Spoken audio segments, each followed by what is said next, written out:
What is up, you guys? Welcome back to our new channel. Happy New Year if you're seeing our faces for the first time. My name is Zanele and you are? Nguru wa Maina. Nguru wa Maina, and this is our new YouTube channel that we wanted to start as a couple.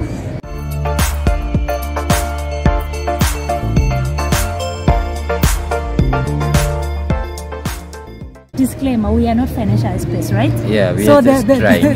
The language might not be as appropriate as you want it to be if you're a financial expert, yeah? Yeah, so we can be sharing what we use as basic needs for us in our house, and maybe what we would, or what we maybe when you want to have fun, or those things that you don't need in your life, but you just want maybe to have fun, you want to feel good, you know. Yeah. And how it can affect your finances. Like soda, like drinking soda. Should we go there? Yeah, so yeah guys, that's what basically the channel is going to be all about. But in our first video, we just wanted to reflect on our younger selves. Like me growing up, how did I perceive finances or money? And him growing up, how did he perceive money? Because there's one book that I'm currently reading on financial management and things like that. And in this book, there's a topic on whereby they say how you introduced to money as a young person or as a kid reflects on you as an elder person. Okay, it determines how you decisions. Spend your money when you are grown up. Yes, you see some people, some parents will teach a kid the importance of money, how to look for money, how to save and all that. Others will just show the kid how to spend and spend and spend. Not knowing how hard it is to even get to that point where you have money to spend. Yeah, you know, for us, we have this saying where younger parents will be saying, because my parents went through a whole process of they struggled a lot to get us to wherever we are. Basically, what we want to do in this channel is to talk about finances, how we manage finances as a young couple. Yeah, I know finances in marriages, for example. It's a real it's something people fight about. In fact, people don't even want to talk about money, and I don't care whether it's money. Why should it be? No, I'm just saying. You see, we have started.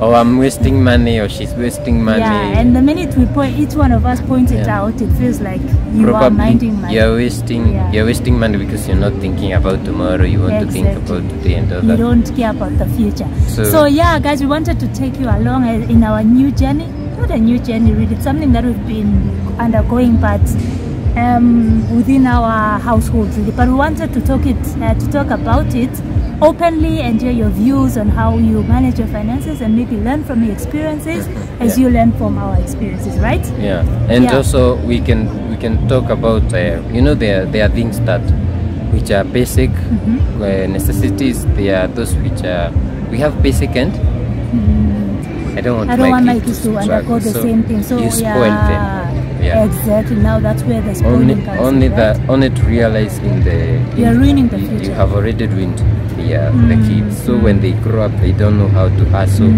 They are just there. They misuse money. Yeah, you know nowadays we have like things like our parents trained us to go to school and get employed.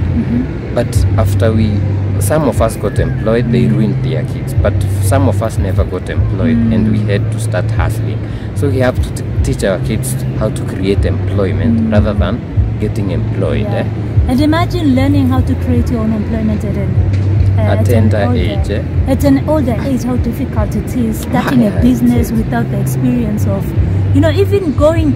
Sometimes you don't even have to have parents who are business people, but the exposure that your parents can give you at a young age, where they take you maybe to a business area, you learn, you see how people are trading, how people are, you know, doing business with other people.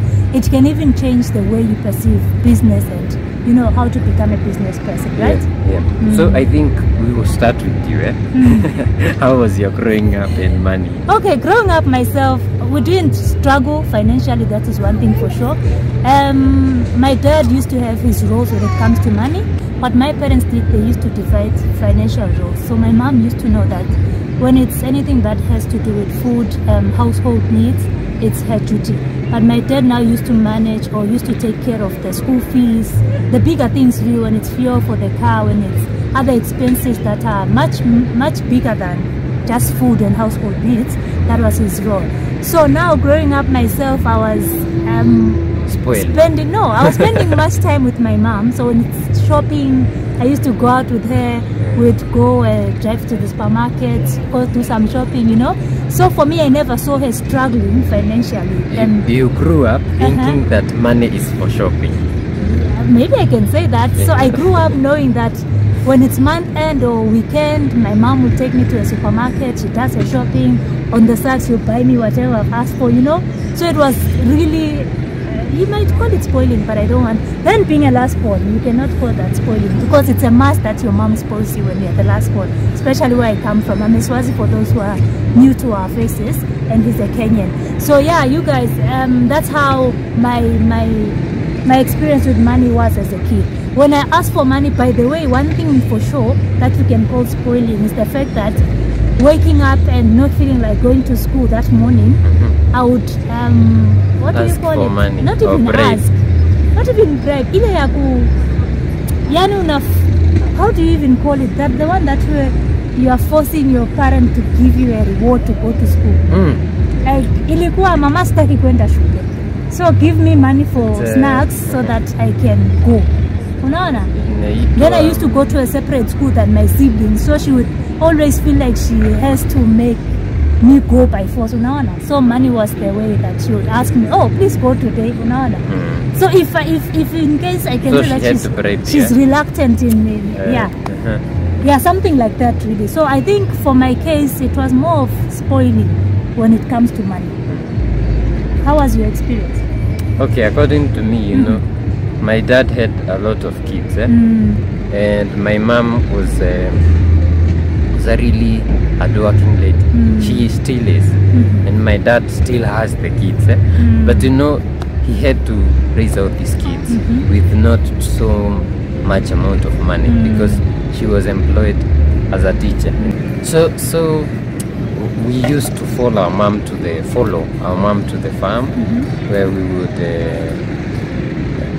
do the farming. But when we have finished doing maybe cultivating our crops, we would go to the neighbors too.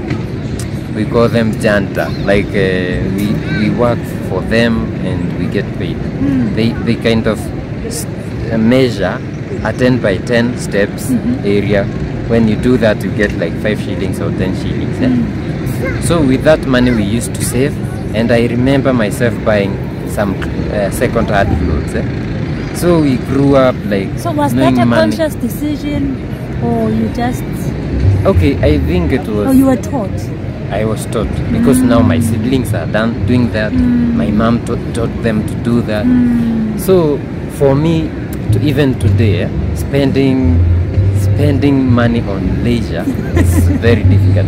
I would rather maybe invest or buy something that I'm not stingy, you know I'm not. But I like thinking before I spend. Financial decisions before. So for me, I'm not a heavy spender. And sometimes if I do something, like if I spend my money on something that was not necessary, sometimes I will regret it. Like, why did I do this? I never needed it. But if it's something that I really need, I don't even think twice. Of which whatever you are saying makes sense now, because in the same, maybe I'll keep on referencing the book. What it says is that you find that the opposite attracts when it comes to money. A spender is usually attracted to a non-spender. Okay, and then so that I can control you. It's something like that. And then it says when you find a case where two spenders are attracted or in a marriage, it becomes they go bankrupt. Yeah, you want to spend, you want to show the next person that you can spend more than them. So you find that nikiona umenunua gari, say a Toyota Yaris, I'll come with a bigger car than that one, just to show you hata mimi naweza nunua a bigger one. Mimi am that person. Is it true, by the way, let us walk and spend that money on something else. Yeah, so yeah, that's what I've the experience that I've had. And I think for me it was like it's life, like life took me there. But I think for us, what we need to do is also do the same for our child. Like, teach the child to make his own money, and when they make their own money, not to spend the money on, you know, edible like sweets and all that, but to spend on the money on something they can see tomorrow and say, hey, I bought this dress for me, or I bought this shoe for my savings and all that. So I think the best thing is make sure that the kid makes money, then spends the right way. Okay, so now when you say makes money, so how does a kid make money in this case? Because there's also one thing that I've also seen. Some parents will reward kids for maybe doing household chores. Is that something that is, do you perceive that as a good way of introducing the kid to money? Or do you see a situation where you just see, I've got extra coins in my pocket, I can just give it to put in a piggy bank? Which one works better for you? Okay. I don't support giving the kid money for household chores, because those should be a responsibility. Teaching the kid to be responsible. But if you look at for example, for us, we normally have a market by Africans. If you just Google market by Africans, you find our business where we sell African-made items like and crafts. These earrings I have. Yeah. So when we started going with our child to the market, and she would see women beading, and she got very interested, and she started doing something, making her own bangles and necklaces from the beads. So you can look for something because she also paints. So if you find a talent in your child, invest in that talent, and in maybe 3 or so months you start putting that in social media, and guys will start buying. And also in Kenya we have CBC, that is curriculum based. No, CBC means competence based curriculum, in which the teachers are more into what the kid can do practically with the physically talents and all that. If the kid can sing, buy her instruments and all that, then, you know, I saw this family where they go to town and sing. So you can look for places with kids, and this kid can perform. Invest in their talents, then make sure that expose them to other things, so that even if you don't know their talent, they will something see different. Grow. And then they make sure they can make money out of that. Because and make sure if it's, for example, singing or acting and all that, or comedy, you ensure that the kid knows that I'm getting paid for what I'm doing. So you make money. They make, but paying for chores, I don't support that. Because that it will be, you know, they can grow up and be demanding because mama have gone to the farm, or because you have to pay me. Imagine now you telling your mother, because I went to plant, you have to pay me, and you're eating on the same. I can imagine. So what about the one where you feel like you have a few extra coins and you just want to give out?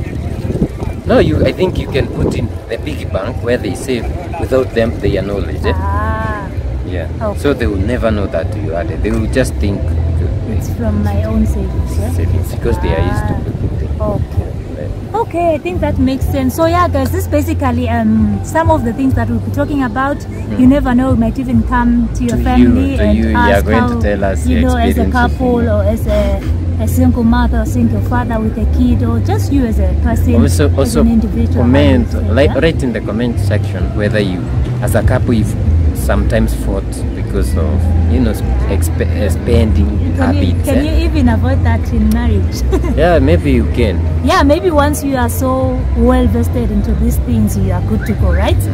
So yeah, guys, make sure you subscribe to our channel, like, share and comment. Share this video to your friends, to your relatives and everybody, so that we can all go on this journey together, right? Yeah. See you in the next one. Bye. Write in the comment section something. We will appreciate you. Thank you. Yep. Bye.